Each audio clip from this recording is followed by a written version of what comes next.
I want you to rock the fort trick.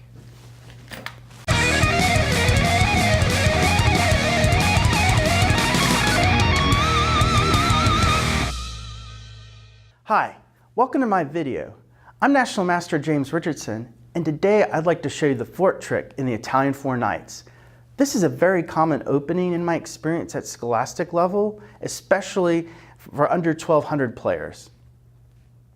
The fort trick occurs after a very natural sequence of moves, where both players put their knights on f3, f6, c3, c6, and then the bishop comes out.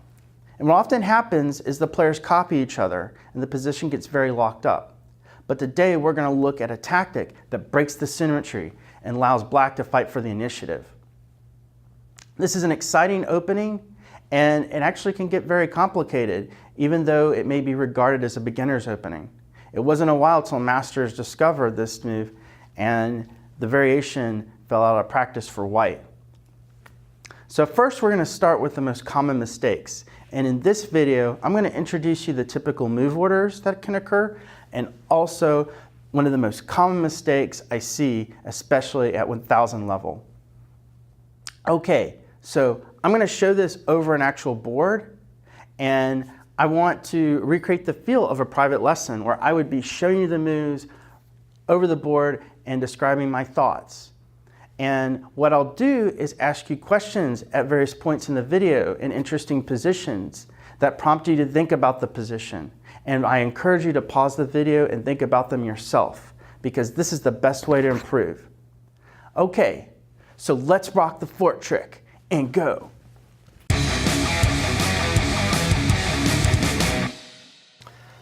The Four Knights Italian starts from this position and can be reached by two move orders. Let's see.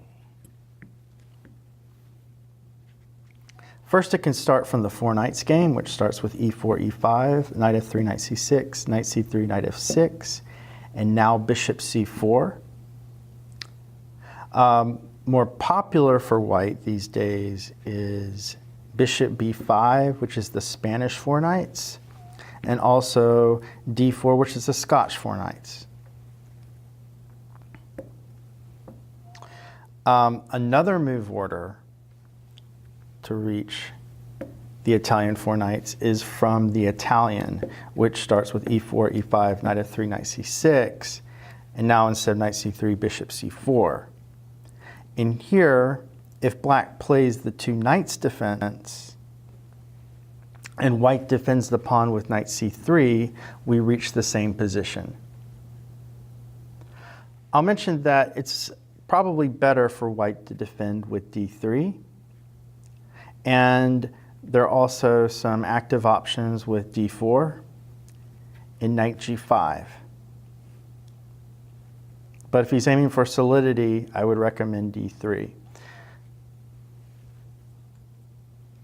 Knight c3 here is very common at under 1200 level, especially in scholastic chess. And I think a common reason for this is that this is a natural developing move that defends the pawn and also controls d5. So you have three pieces controlling this square.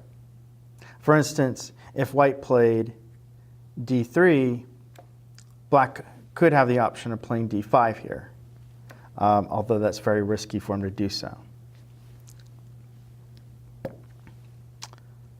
But the reason that you don't see this position much in master play is a very nice tactic called the fort trick.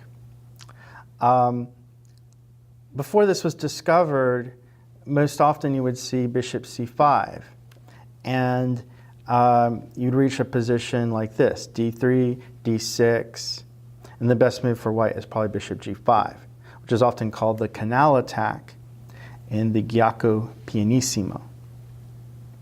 And this is a very safe variation for white to play. And it can be hard for black to play for a win here if white knows what he's doing. So that can tend to be rather locked up. The variation we'll see today opens up the game. and black plays knight takes e4. And the idea of this move is if white takes back, or if white takes the knight, black can gain the piece back with a pawn fork, starting with d5, attacking both the knight and the bishop. Now, before I cover this today, I want to mention in passing that white has two other options after knight takes e4. White could play bishop takes f7, and this is a tricky line that you often see in blitz, but it's actually quite dubious, and black can play for a clear advantage if he knows how to defend properly. Another move you can encounter is castles, and this is called the Boden-Kieseritzky gambit. And this is quite tricky too, and has an even better reputation. And you need to know how to defend accurately here as well. These I cover in separate videos, and I'll put links in the video description. But today we're going to cover the most important move, knight takes e4.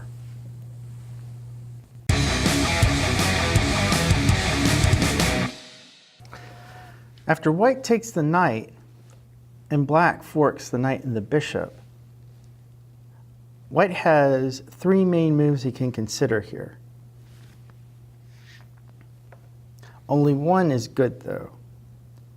The main move is bishop d3, and that will be our main coverage. But there are also a couple of sidelines. If you're under 1,000, you're likely to encounter these. The first one is bishop takes d5, and the other is bishop to b5. One thing I'll mention in passing is that if white doesn't do any of these moves, then he just loses material. For instance, if he plays bishop b3, this is a blunder because black can just take the knight, and white doesn't even get his pawn. So black's up to pawn up, and this knight has nowhere to go except backwards. Note that he cannot go to g5 because the queen can take it and it's not protected. So that's something white should definitely avoid. The first move we'll look at here is bishop takes d5. And when I show this position to younger students at schools, usually this is the first move that's suggested. And it's quite natural, seeing that you're going to lose a piece, to try to get the pawn back immediately. But it's the wrong way to give back the piece, because black can take back the bishop, and here black has the bishop pair, which is often an advantage in open games. In this open position, the bishops work very well together, controlling squares of opposite color. And here, white's knight's under attack. Black has a strong central presence also, okay? And he's better developed, as you can see. So white has to deal with the knight here, and there are two moves to consider. The first one we'll look at is d3, and the other one is knight c3. So let's first look at d3, protecting the knight. This also opens the bishop. Here, black can exploit the absence of the light square bishop and pin the knight with bishop g4. And this is a strong pin because white doesn't have his bishop to guard here. And this is very difficult to deal with because black has ways to put pressure on the piece, like knight d4. And another thing too is black is already ready to castle on the queen side. And this can be very effective in attacking the king if he castles on the king side, because black is free to launch forward in the attack. So here, there are a few moves we could consider. Our main line will be h3, but I'll mention that if black plays knight c3 to attack the queen now, we can just pin it and develop. And if white tries to get out of the pin, well, we can just keep developing quickly. Just take the knight and castle queenside. And here we have a battery on the d file. This helps our central control. And if white castles kingside, we can keep putting on more pressure with f5. And already black is starting to get some strong threats, like e4 is a move that comes into consideration soon. So that's very pleasant for black.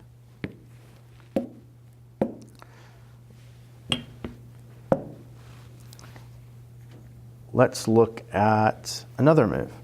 Okay, let's have the bishop here. Another move that white could consider is bishop to g5. And this prevents black from castling queenside at the moment. And this also sets up a little trap.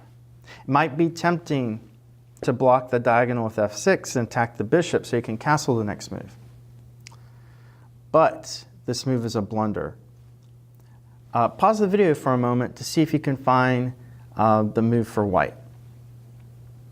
Okay, did you see it? It's bishop takes f6. And you see that if the pawn recaptures, then we have the fork of the king and the queen. Also the bishop, but that's the main thing. So here, black needs to find something else, clearly. You have a good alternative, though. Instead of chasing the bishop, you can start with the knight. Push the knight back first. Then there won't be any tactics like that. The knight can come back and attack the queen. But again, with d3 here, you can pin it. And there may not be anything better than white to retreat. And then we could play the same plan. And again, very active game.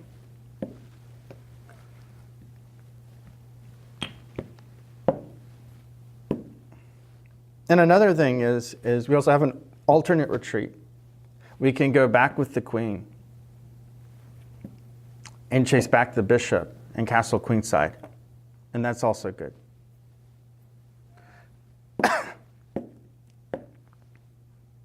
So black gets a good game there as well. Okay, so let's look at h3, trying to break the pin. We can go back. If white castles, we can castle queenside ourselves. Okay.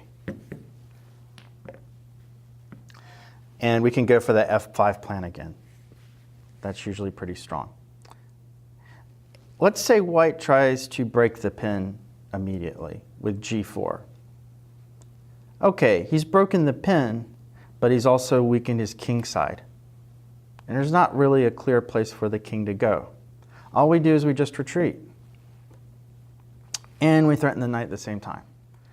Here white can defend with queen e2, but black has a strong move that you can play immediately to exploit the weakness created by g4.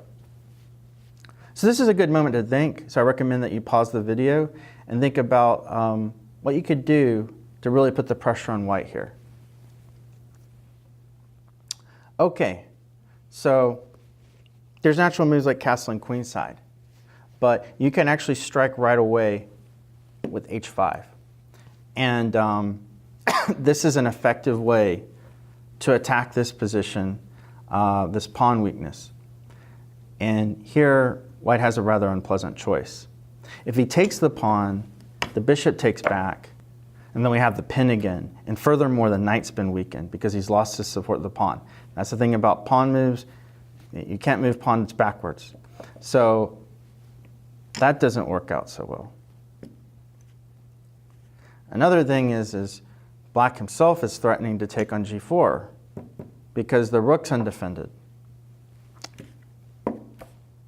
If black protects the pawn with the rook to get out of the pin, takes, well, black has an open file, and this is rather awkward. And lastly, if white pushes the pawn to g5, again, black can renew the possibility of a pin with h4. And this frees the square for the bishop. It also cuts out potential support of the pawn here, but the main thing is right away you renew this, the idea of this pin, and on top of this, he can't even move his knight here to control that square. So this is great for black. And he's ready to play bishop h5 and castle queenside with an excellent position. Okay. So this works out pretty favorably for black after d3. So we've seen a lot of the main ideas. Let's look at another move. Okay, so after bishop takes pawn, queen takes. Knight has to make you have to make a decision about how to hold the knight. White can also play knight c3, attacking the queen. And here there's no pin with bishop b5 like we had after d3. So we need to retreat the queen and find a good square for it. A good square is queen to d6. And here the queen keeps control on the d file, which restrains white's center. And also, the queen has additional options of swinging over to the king side to attack. And white has to make a decision here. Okay, so white can castle king side here. But again, we have the pin. And we're ready to castle queen side. So White's already under significant pressure. For instance, if white tries to develop with d3, knight d4 puts a lot of pressure on the knight, and already it's too late for white to try to break the pin even, because after h3, black could ruin his kingside structure, he'd lose a pawn. And if he tried to save the exchange here, he'd get mated. Okay, so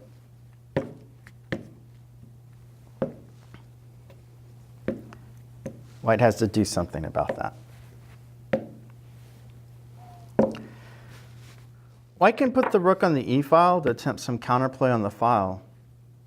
And here again, black can play knight d4, but a rather calm way of handling this is just to continue with the development and keep the pressure on and play queenside castles. Okay, white can play h3, try to break the pin. You would just retreat again. We don't want to give this up. We don't want to take the knight. We want to keep the pressure on. Okay. White can continue developing with d3, and black can continue with f5. Here, let's give white a developing move. Bishop e3, natural. We can still continue our development, develop our final piece with bishop e7. And let's say white tries to get something started on the queen side. Maybe push his pawn over here with a4. Now we can already go for an attack that we're fully developed. And a good move is queen to g6. We're all ready for this move. Now we have two pins. Okay, so the queen is firing at the king, but also we've opened up the line for the rook opposite the queen, which means this pawn's pinned. And combined with the pin on this knight, the threat of e4 is very powerful.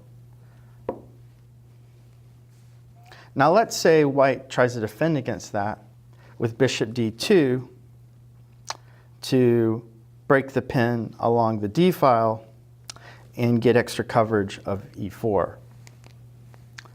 Black has a very strong move that gives him a winning advantage.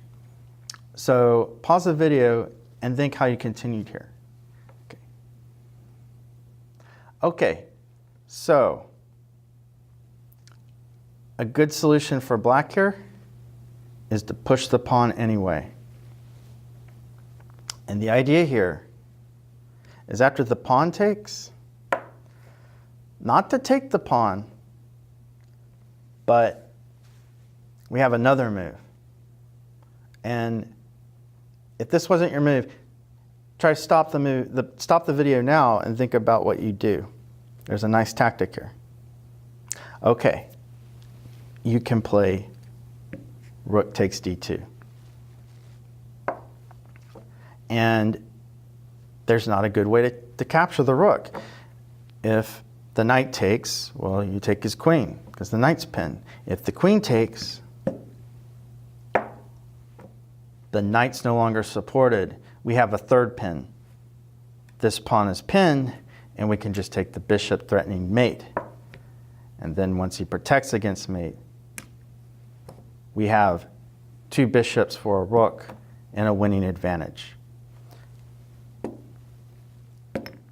So let's go back. Let's see.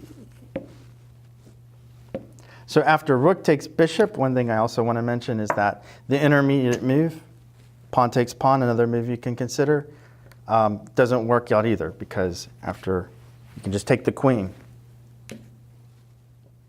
and then trade off the rooks.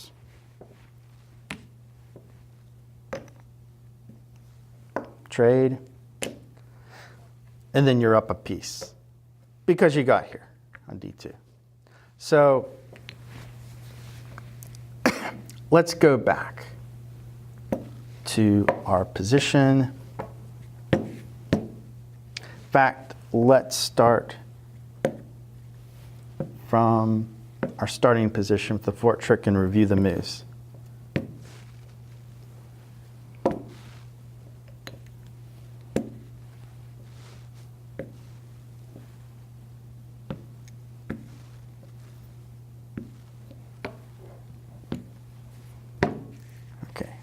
So, knight takes pawn.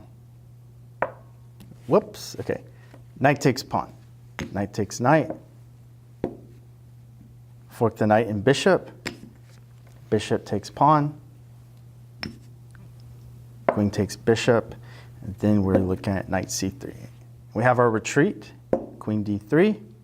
And then if he castles, we play bishop g4. And one thing I'll mention is, okay, we looked at h3 and d3. Another thing is if the knight goes here, we can often go to g6 like we saw earlier, okay, and prepare f5 with a strong attack as well. But a question to ask here is, what if white tries to prevent the pin ahead of time with h3? He can do this. And we can continue developing. We can put the bishop on f5 to prepare castling queenside. But we have an even more incisive option. We can play queen to g6 and force white to immediately deal with the threat to g2. This is actually quite awkward because castling is dangerous because this pawn's pinned again. Bishop h3 is a big problem. And probably white's best move here is to play knight b5. Okay, and here taking on g2 would be a mistake because although we're attacking the rook, he gets a tempo with rook g1, and then he can take on c7 on the next move. However, we have a calm way to defend and continue our development. We can just play bishop d6. And here white can take the bishop. We can just take back with the pawn, keep our queen in this position, and white still has to deal with the threat. So since castling doesn't work because of bishop h3, he can play king to f1, but e4 is very annoying. Okay, where does the knight go? Not a great position for him. Okay, his king's awkward position, his knight's going to be in awkward position, black has the center, and he's ready to castle next move. For instance, if he goes back, you can just castle, you have a great game.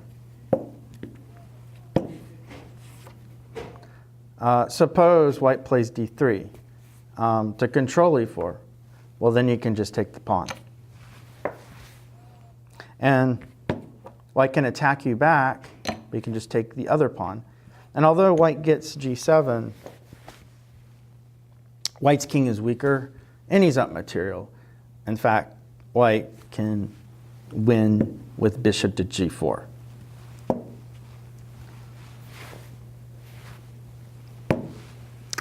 Now white has an in-between move. He can play rook g3 first and drive the queen back.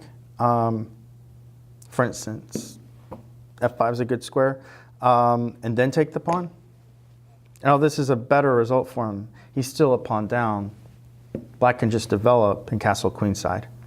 So this is bad for white as well. So giving up the g pawn doesn't work out so well for him. Let's examine for a moment g3. Okay, this is pretty weakening as well. Maybe the best white can hope for is to walk the king to g2, okay, and eventually get his rook out. But this has a tactical flaw. Black can play queen to e4 check, and the knight is loose. If the queen blocks, he'd like to trade queens, but this would drop a pawn. So if he wants to hold on the material, he can play king f1, but that doesn't work so well for him either, because black has a nasty pin on this knight because this rook's unprotected, and black can put pressure on the pin piece, and the only way to defend it, king g2, puts him in another pin, where the target's the king now. And black just needs to get another piece on this diagonal, and white's position will crack. A good way to do this is b6. Okay, you can get the bishop over on b7.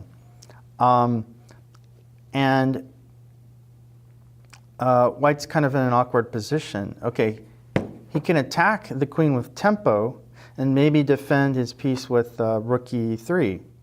Oh, it's a little awkward.